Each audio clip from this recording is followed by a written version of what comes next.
गुरु ब्रह्म महिमा अलेख शरण। नमस्कार दर्शक वृंद, आपण मानंकु आजिर राशिफल कार्यक्रम मु एस कुमार स्वागत जनाऊँगी। प्रतिदिन निजर राशिफल जानिबा पाई गुरुकृपा यूट्यूब चैनल को सब्सक्राइब करंतु और पाखरे थिबा बेल आइकन को प्रेस करी ऑल नोटिफिकेशन ऑन करी दियंतु, जहा फलरे आमे जेतेबेले वीडियो अपलोड करिवो प्रथमे आपण वीडियो देखि पारिबे। आमर यही वीडियो रे आपण संपूर्ण पंचांग सहित मेष ठारू मीन पर्यंत 12 गोटी राशिर राशिफल विषय रे जानि पारिबे। वीडियो को दयाकरी शेष पर्यंत देखंतु। वीडियोटी भल लागिथिले वीडियो को लाइक करंतु एवं आपणक प्रियजन पाखु शेयर करी जणांतु। एबे आसंतु जानिबा आज दिनर संपूर्ण पंचांग विषय। आज 2024 मसीहा जानुआरी मास 14 तारिख रविवार, दिल्ली स्वराब्द सन 1431 साल, स्वाधीन भारताब्द 77 वर्ष, महिमाद 196 वर्ष। उत्कल गजपति श्री श्री गजपति दिव्यसिंहदेव महाराजांकर 67 अंक। सौरस्व पौष मास 30 दिन, चांद्रमते पौष शुक्ल पक्ष तृतीया तिथि, दिवा 11 घंटा 44 मिनिट पर्यंत। एहा परे चतुर्थी तिथि। आजिर सूर्योदय विरजा क्षेत्र को 6 घंटा 26 मिनिट, धनु लग्न 5 दंड 4 लिता गते उदय। आजिर सूर्यास्त विरजा क्षेत्र को 5 घंटा 21 मिनिट, मिथुन लग्न 5 दंड 26 लिता गते अस्त। आज कुंभचंद्र 60 दंड, धनिष्ठा नक्षत्र दिवा 2 घंटा 11 मिनिट पर्यंत। एहा परे शतभिषा नक्षत्र। आज जन्मित शिशुर कुंभ राशि, शूद्रवर्ण, दानवगण। आज मृत व्यक्तिर एकपाद पुष्कर दोष, निषिद्ध खाद्य। आज पोटल भोजन निषेध अटे, दिवा 11 घंटा 44 मिनिट गते मूला भोजन निषेध अटे। आजिर अमृत योग दिवा 7 घंटा 14 मिनिट गते 9 घंटा 38 मिनिट मध्य, रात्रि 7 घंटा 45 मिनिट गते 9 घंटा 21 मिनिट मध्य, रात्रि 11 घंटा 45 मिनिट गते 1 घंटा 21 मिनिट मध्य एवं रात्रि 2 घंटा 6 मिनिट गते शेष रात्रि 6 घंटा 26 मिनिट मध्य। आजिर महेंद्र योग अपराह्न 4 घंटा 40 मिनिट गते 5 घंटा 21 मिनिट मध्य। आजिर कालबेला एवं बारबेला दिवा 12 घंटा 28 मिनिट गते अपराह्न 3 घंटा 12 मिनिट मध्य। आजिर कालरात्रि रात्रि 12 घंटा 49 मिनिट गते 2 घंटा 29 मिनिट मध्य। आजिर राहु काल अपराह्न 4 घंटा 30 मिनिट ठारू संध्या 6 घंटा मध्य। आज मिथुन राशि और मीन राशिर घात चंद्र, दिवा 2 घंटा 11 मिनिट गते तुला राशिर घात नक्षत्र, दिवा 11 घंटा 44 मिनिट गते वृष राशि और कुंभ राशिर घात तिथि, मेष राशिर घात 12। बंधुगण, एबे आसंतु जानिबा मेष ठारू मीन पर्यंत द्वादश राशिर राशिफल विषय रे। राशि चक्रर प्रथम राशि मेष राशि। आज मेष राशि जन्मित व्यक्ति मानक सकाशे एकादश चंद्र अन्य ग्रह द्वारा बाधा प्राप्त अछंती, शुभ फल प्रदान करिबे नाही। नवम रवि मासर शेषार्ध हेतु शुभ फल प्रदान करिबे। आपण बहु स्थान रे धर्म कार्यमान करी प्रशंसित हेबे। बंधु बांधव और आत्मीय स्वजन माने आपणଙ୍କୁ सहयोगर हाथ बढ़ाइबे। शत्रु माने आपणଙ୍କର किछि क्षति करि पारिबे नाही। आज घातबार भोग हेउथिबारु काहा सहित कଳି होई पारे। ରାଶିଚକ୍ରର ଦ୍ୱିତୀୟ ରାଶି ବୃଷ ରାଶି। ଆଜି ବୃଷ ରାଶି ଜନ୍ମିତ ବ୍ୟକ୍ତିମାନଙ୍କ ସକାଶେ ଅଷ୍ଟମ ରବି ଅନ୍ୟ ଗ୍ରହ ଦ୍ୱାରା ବାଧାପ୍ରାପ୍ତ ଅଛନ୍ତି। ଅଶୁଭ ଫଳ ମିଳିବ ନାହିଁ।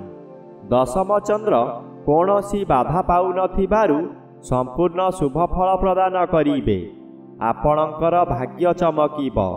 ଯେଉଁ କାର୍ଯ୍ୟ କରିବେ ତାହା ସହଜରେ ପୂରଣ କରିପାରିବେ। ଆପଣଙ୍କର ଗୁରୁଜନମାନେ ଆପଣଙ୍କୁ ସହଯୋଗର ହାତ ବଢ଼ାଇବେ। ମଧ୍ୟାହ୍ନଠାରୁ ଘାତ ତିଥି ଭୋଗ ହେଉଥିବାରୁ ମନରେ କ୍ରୋଧ ଜାତ ହେବ। ରାଶିଚକ୍ରର ତୃତୀୟ ରାଶି ମିଥୁନ ରାଶି। ଆଜି ମିଥୁନ ରାଶି ଜନ୍ମିତ ବ୍ୟକ୍ତିମାନଙ୍କ ସକାଶେ ସପ୍ତମ ରବି ବାଧାପ୍ରାପ୍ତ ଅଛନ୍ତି। ଅଶୁଭ ଫଳ ପ୍ରଦାନ କରିବେ ନାହିଁ। ଆଜି ଘାତଚନ୍ଦ୍ର ଭୋଗ ହେଉଛି। ଘାତଚନ୍ଦ୍ର ସର୍ବଦା ଅଶୁଭ ଫଳ ମିଳିବ। ଘରେ ବାହାରେ ପ୍ରତ୍ୟେକ ସ୍ଥାନରେ ଆପଣ ଅପଦସ୍ଥ ହେବେ। ବହୁ ପରିମାଣରେ ବ୍ୟୟ ହେବ। ଶରୀର ଅସୁସ୍ଥ ରହିବ। ମଥା ବିଚଳିତ ହେବ। ରାସ୍ତା ଦୁର୍ଘଟଣା ମଧ୍ୟ ହୋଇପାରେ। ନିଜ ମନକୁ ଶାନ୍ତ ନ କଲେ ନିଜକୁ ନିଜେ ଦଣ୍ଡ ଦେଇ ହଇରାଣ ଓ ଲୋକହସା ହୋଇପାରନ୍ତି। ରାଶିଚକ୍ରର ଚତୁର୍ଥ ରାଶି କର୍କଟ ରାଶି। ଆଜି କର୍କଟ ରାଶି ଜନ୍ମିତ ବ୍ୟକ୍ତିମାନଙ୍କ ସକାଶେ ଅଷ୍ଟମ ସ୍ଥାନରେ ଚନ୍ଦ୍ର ଗୋଚର କରୁଥିବାରୁ ଆଜି ବହୁ ଅସୁବିଧାମାନ ଦେଖାଦେବ। ମାନସିକତା ଦୁର୍ଘଟଣା ମିଳିପାରେ। ଶରୀର ପୀଡ଼ା ମଧ୍ୟ ହେବ। ଯାନବାହନ ଦୁର୍ଘଟଣା ହୋଇପାରେ। ନିଜ ଲୋକମାନେ ଆପଣଙ୍କୁ ବିପଦରେ ପକାଇ ଆନନ୍ଦିତ ହେବେ। ଷଷ୍ଠ ସ୍ଥାନରେ ରବି ଗୋଚର କରୁଥିବାରୁ ବ୍ୟବହାରରେ ଆପଣଙ୍କର ପରିବର୍ତ୍ତନ ହୋଇ ବହୁ ବ୍ୟକ୍ତିଙ୍କର ପ୍ରିୟପାତ୍ର ହେବେ। ରାଶିଚକ୍ରର ପଞ୍ଚମ ରାଶି ସିଂହ ରାଶି। ଆଜି ସିଂହ ରାଶି ଜନ୍ମିତ ବ୍ୟକ୍ତିମାନଙ୍କ ସକାଶେ ପଞ୍ଚମ ରବି ଆପଣଙ୍କୁ ଅଦ୍ଭୁତ ପ୍ରକାରର ସଫଳତା ଦିଆ କରାଇବ। ନିଜର ଜ୍ଞାନ ବଳରେ ସମସ୍ତଙ୍କର ପ୍ରିୟପାତ୍ର ହେବେ। କୋର୍ଟ କଚେରୀ କେସ୍ ଆପଣଙ୍କ ସପକ୍ଷରେ ଯିବ। ସପ୍ତମ ଚନ୍ଦ୍ର ଆଂଶିକ ବାଧାପ୍ରାପ୍ତ ଅଛନ୍ତି। କମ୍ ଶୁଭ ଫଳ ପ୍ରଦାନ କରିବେ। ଆପଣଙ୍କ ପରିବାର ମଧ୍ୟରେ ଥିବା ଭୁଲ ବୁଝାମଣା ଆଜି ଶାନ୍ତ ପଡ଼ିବ। ହସ ଖୁସିରେ ରହିବେ। ନିଃସନ୍ତାନ ବ୍ୟକ୍ତିଙ୍କ ପକ୍ଷେ ସନ୍ତାନ ପ୍ରାପ୍ତି ହେବାର ସମ୍ଭାବନା ଅଛି। ରାଶିଚକ୍ରର ଷଷ୍ଠ ରାଶି କନ୍ୟା ରାଶି। ଆଜି କନ୍ୟା ରାଶି ଜନ୍ମିତ ବ୍ୟକ୍ତିମାନଙ୍କ ସକାଶେ ଚତୁର୍ଥ ରବି ଅନ୍ୟ ଗ୍ରହ ଦ୍ୱାରା ବାଧାପ୍ରାପ୍ତ ଅଛନ୍ତି। ଅଶୁଭ ଫଳ ପ୍ରଦାନ କରିବେ ନାହିଁ। ଷଷ୍ଠ ଚନ୍ଦ୍ର ଶୁଭ। ଏହି ଶୁଭ ଫଳକୁ କେହି ବାଧା ଦେଇପାରିବେ ନାହିଁ। ପୂର୍ବରୁ ଲାଗିଥିବା ଶତ୍ରୁମାନେ ଦୂରେଇ ଯିବେ। ବ୍ୟବସାୟ କରୁଥିବା ବ୍ୟକ୍ତିବିଶେଷଙ୍କ ସକାଶେ ଆଜିର ଦିନଟି ଲାଭଦାୟକ ଦିବସ ହେବ। ଆଜି ଯେଉଁ କର୍ମ କରିବେ ସଫଳତା ନିଶ୍ଚୟ ମିଳିବ। ପରିବାର ମଧ୍ୟରେ ସ୍ୱାସ୍ଥ୍ୟ ଉତ୍ତମ ରହିବ। ରାଶିଚକ୍ରର ସପ୍ତମ ରାଶି ତୁଳା ରାଶି। ଆଜି ତୁଳା ରାଶି ଜନ୍ମିତ ବ୍ୟକ୍ତିମାନଙ୍କ ସକାଶେ ତୃତୀୟ ସ୍ଥାନରେ ରବି ଗୋଚର କରୁଛନ୍ତି। ଶୁଭ ଫଳ ପ୍ରଦାନ କରିବେ। ଯେଉଁମାନେ ଆପଣଙ୍କୁ ଶତ୍ରୁ ଭାବୁଥିଲେ ସେମାନେ ମିତ୍ର ହୋଇଯିବେ। ପୂର୍ବରୁ କରିପାରୁନଥିବା କର୍ମକୁ ପୂରଣ କରି ସମସ୍ତଙ୍କର ମୁହଁ ବନ୍ଦ କରିଦେବେ। ପଞ୍ଚମ ଚନ୍ଦ୍ର ଆଂଶିକ ବାଧାପ୍ରାପ୍ତ ଅଛନ୍ତି। କମ୍ ଅଶୁଭ ଫଳ ମିଳିବ। ଆପଣଙ୍କ ପରିବାରରେ ସନ୍ତାନମାନଙ୍କର ଶରୀର ଅସୁସ୍ଥ ରହିବ। ଆପଣ ଚିନ୍ତିତ ରହିବେ। ଅର୍ଥ ଖର୍ଚ୍ଚ ହେବାର ଆଶା ଅଧିକ ରହିଛି। ରାଶିଚକ୍ରର ଅଷ୍ଟମ ରାଶି ବିଛା ରାଶି।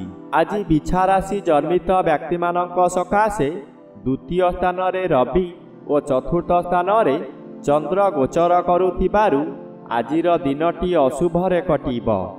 ପ୍ରତ୍ୟେକ କାର୍ଯ୍ୟରେ ପ୍ରବଳ ବାଧା ଆସିବ। ଏପରିକି କାର୍ଯ୍ୟ ସାରିବା ପରେ ସେ କାର୍ଯ୍ୟ କାମରେ ଲାଗି ନପାରେ। ଆପଣ ହତୋତ୍ସାହ ହୋଇ ନିଜ ଭାଗ୍ୟକୁ ନିନ୍ଦା କରିବେ। ବହୁ ସ୍ଥାନରେ ଆପଣ ଅପମାନିତ ହେବେ। ଭୁଲ ବୁଝାମଣା ହୋଇ ଆପଣଙ୍କୁ ଭୁଲ ବୁଝିବେ। ଅନ୍ୟ ଲୋକଙ୍କର କୁପରାମର୍ଶକୁ ବୁଝି ନପାରି ଆପଣ ବିପଦ ମଧ୍ୟରେ ପଶିଯିବେ। ରାଶିଚକ୍ରର ନବମ ରାଶି ଧନୁ ରାଶି। ଆଜି ଧନୁ ରାଶି ଜନ୍ମିତ ବ୍ୟକ୍ତିମାନଙ୍କ ସକାଶେ ଜନ୍ମର ବି ବାଧାପ୍ରାପ୍ତ ଅଛନ୍ତି। ଅଶୁଭ ବଦଳରେ ଶୁଭ ଫଳ ପ୍ରଦାନ କରିବେ। ତୃତୀୟ ସ୍ଥାନରେ ଚନ୍ଦ୍ର ଗୋଚର କରୁଛନ୍ତି। ଆଜି ଦିନଟି ଅତି ଶୁଭ ଫଳ ପ୍ରାପ୍ତ ହେବ। ଯେଉଁ କାର୍ଯ୍ୟ କରିବାକୁ ଚାହିଁ କରିପାରୁନଥିଲେ ତାହା କଷ୍ଟରେ ହେଉ ପଛେ କରିପାରିବେ। ଅଚାନକ କେଉଁଠାରୁ ଶୁଭ ସମ୍ବାଦ ପାଇ ଆତ୍ମହରା ହୋଇ ଉଠିବେ। ଆର୍ଥିକ କ୍ଷେତ୍ରରେ ଅଚାନକ ଅର୍ଥ ମିଳିବାର ସମ୍ଭାବନାକୁ ଏଡ଼ାଇ ଦେଇ ହେବ ନାହିଁ। ରାଶିଚକ୍ରର ଦଶମ ରାଶି ମକର ରାଶି। ଆଜି ମକର ରାଶି ଜନ୍ମିତ ବ୍ୟକ୍ତିମାନଙ୍କ ସକାଶେ ଦ୍ୱାଦଶ ସ୍ଥାନରେ ରବି ଗୋଚର କରୁଛନ୍ତି। ରବି ଅନ୍ୟ ଗ୍ରହ ଦ୍ୱାରା ବାଧା ପାଉଥିବାରୁ ଅଶୁଭ ଫଳ ପ୍ରଦାନ କରିବେ ନାହିଁ। ଦ୍ୱିତୀୟ ଚନ୍ଦ୍ର କୌଣସି ବାଧା ପାଉନଥିବାରୁ ଅଶୁଭ ଫଳ ସମ୍ପୂର୍ଣ୍ଣ ପ୍ରଦାନ କରିବେ। ଆପଣଙ୍କୁ ବହୁ ସମାଲୋଚନାର ଶିକାର ହେବାକୁ ପଡ଼ିବ। ଯେଉଁ କାମ କରିବେ ତହିଁରେ ବାଧା ଆସିବ। ହଠାତ୍ କାହାରି ସହିତ କଳି ହୋଇପାରେ। ବହୁ ଅର୍ଥହାନି ହେବାର ଜଣାଯାଏ। ରାଶିଚକ୍ରର ଏକାଦଶ ରାଶି କୁମ୍ଭ ରାଶି। ଆଜି କୁମ୍ଭ ରାଶି ଜନ୍ମିତ ବ୍ୟକ୍ତିମାନଙ୍କ ସକାଶେ ଏକାଦଶ ରବି ଓ ଜନ୍ମରେ ଚନ୍ଦ୍ର ଗୋଚର କରୁଥିବାରୁ ଆଜି ଶୁଭ ଫଳ ପ୍ରାପ୍ତ ହେବ। ଭାଗ୍ୟ ଉଦୟ ହେବାର ଦିନଟିଏ। ପରିବାର ମଧ୍ୟରେ ସୁସମ୍ପର୍କ ସ୍ଥାପନ ହେବ। ବ୍ୟବସାୟରେ ସଫଳତା ମିଳିବ। ପରିବାର ମଧ୍ୟରେ ସ୍ୱାଦିଷ୍ଟ ଭୋଜନ ପ୍ରସ୍ତୁତ କରି ଆହାର କରିବେ। ଆଜି କିଛି ନୂତନ ବସ୍ତ୍ର ଅଳଙ୍କାର କିମ୍ବା ଗୃହ ଉପକରଣ ଖରିଦ କରିବେ। ଆଜି ଗଣ୍ଡଗୋଳ କାର୍ଯ୍ୟଠାରୁ ଦୂରେଇ ରୁହନ୍ତୁ। ରାଶିଚକ୍ରର ଦ୍ୱାଦଶ ବା ଶେଷ ରାଶି ମୀନ ରାଶି। ଆଜି ମୀନ ରାଶି ଜନ୍ମିତ ବ୍ୟକ୍ତିମାନଙ୍କ ସକାଶେ ଦଶମର ବି ଶୁଭ ଫଳ ପ୍ରଦାନ କରିବେ। ଏହି ଶୁଭ ଫଳକୁ ଘାତଚନ୍ଦ୍ର ସମସ୍ତ ଖଣ୍ଡନ କରି ଅଶୁଭ ଫଳମାନ ଦିଆ କରାଇବ। ହଠାତ୍ ଶରୀର ଅସୁସ୍ଥ ରହିବ।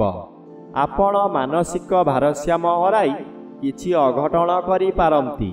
ସତର୍କ ରୁହନ୍ତୁ। କୌଣସିଠାରେ ଯୁକ୍ତିତର୍କ କରନ୍ତୁ ନାହିଁ। କଳହ ହୋଇପାରେ। ରାସ୍ତା ଦୁର୍ଘଟଣା ମଧ୍ୟ ହୋଇପାରେ। ପ୍ରଭୁପାଦରେ ମନୋନିବେଶ କରନ୍ତୁ।